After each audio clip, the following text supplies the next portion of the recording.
desa memiliki peran strategis dalam mendukung pembangunan nasional. Untuk mewujudkan Astacita Presiden Prabowo yang ke-6, yaitu membangun dari desa dan dari bawah untuk pemerataan ekonomi dan pemberantasan kemiskinan, disusunlah berbagai program dan alokasi dana desa yang mendorong percepatan pembangunan hingga ke pelosok negeri. Berdasarkan data dari Badan Pusat Statistik tahun 2024, desa di Indonesia berjumlah 75.753 yang tersebar di 514 kabupaten dan kota. Hal ini dapat dilihat dari tren kenaikan dana desa. Untuk tahun 2025, dana desa yang dialokasikan mencapai 71 triliun.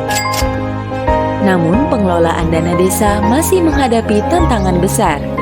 Berdasarkan data dari Indonesian Corruption Watch, pada tahun 2024 terdapat 364 kasus korupsi dengan 888 tersangka.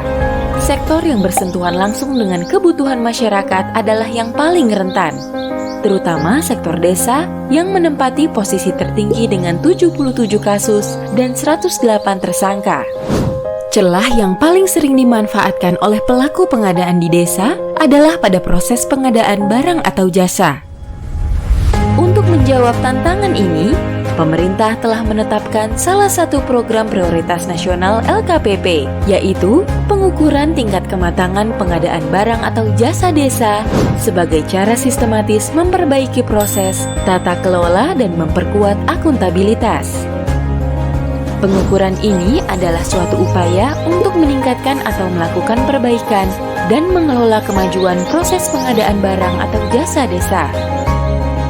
Tujuannya untuk mengetahui kondisi tata kelola proses pengadaan di desa saat ini sebagai upaya perbaikan untuk mencapai level kematangan yang lebih tinggi, memberikan panduan indikator dan subindikator yang harus diperbaiki, menciptakan proses saling belajar untuk perbaikan tata kelola pengadaan antar desa, serta memberikan arah dan panduan dalam melakukan perbaikan tata kelola pengadaan dari tahun ke tahun. Agar proses berjalan transparan dan akuntabel, dalam pelaksanaannya kegiatan ini mengacu pada aturan sebagai berikut. Terdapat 5 level kematangan pengadaan barang atau jasa desa. Level awal menunjukkan bahwa proses pengadaan masih berada pada tahap awal dan belum terlaksana secara teratur. Level terstruktur menunjukkan bahwa kegiatan pengadaan sudah berjalan sesuai aturan dan rencana dengan tugas jelas, pemantauan, dan pelibatan semua pihak. Level terkelola menunjukkan bahwa kegiatan pengadaan sudah sesuai standar, dipahami dengan baik, dan memberi manfaat bagi organisasi. Level terukur menunjukkan bahwa kinerja pengadaan sudah terukur, prosesnya stabil, ada grafik untuk mengontrol, dan masalah khusus bisa ditangani dengan baik. Level optimal menunjukkan bahwa kegiatan pengadaan sudah mampu mencegah masalah, terus melakukan perbaikan, dan memanfaatkan teknologi baru. Penilaian dilakukan melalui 4 indikator utama yang terdiri dari beberapa sub-indikator. Indikator pertama, regulasi dan kebijakan. Indikator ini menilai sejauh mana desa telah melaksanakan proses pengadaan barang atau jasa sesuai dengan peraturan kepala daerah yang berlaku, dan desa sudah memiliki SOP atau panduan tertulis untuk pelaksanaan pengadaan barang dan jasa. Indikator kedua, tata kelola dan praktik pasar. Indikator ini menilai kesiapan desa dalam menggunakan sistem elektronik dalam proses pengadaan barang atau jasa, serta pelibatan aktif masyarakat dalam pelaksanaan pengadaan secara swakelola dan keterlibatan pelaku usaha lokal, termasuk Kopdes Merah Putih, BUMDes, atau BUMDesma. Ketiga, sumber daya manusia. Indikator ini menilai apakah desa telah membentuk pelaku pengadaan dan membagi peran mereka secara jelas sesuai ketentuan yang berlaku, dan melihat sejauh mana pelaku pengadaan di desa memahami aturan, prosedur, dan tahapan pengadaan barang atau jasa. Keempat, akuntabilitas, integritas, dan transparansi.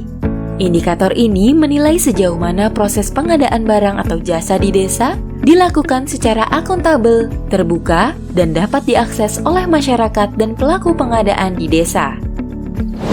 Lalu, bagaimana penerapan pengukuran tingkat kematangan PBJ desa di lapangan? Tentunya kita lebih tertib administrasi dan lebih transparan, sehingga masyarakat bisa ngecek, masyarakat juga bisa terlibat secara aktif, karena PBJ ini menjadi ruh bagi desa dalam dasar pengelolaan keuangan desa. Dan pesan kami kepada saudara-saudara kami di desa yang lain bahwa PBJ ini penting, karena PBJ ini sangat dibutuhkan sekali menjadi pintu kesuksesan kita dalam melaksanakan program baik dana transfer pusat, daerah ataupun PADES yang dari kita. Dan semoga dengan pengukuran kematangan PBJ tingkat desa ini, desa Indonesia bisa lebih tertib dan maju, mengabdi sepenuh hati untuk NKRI. Terima kasih.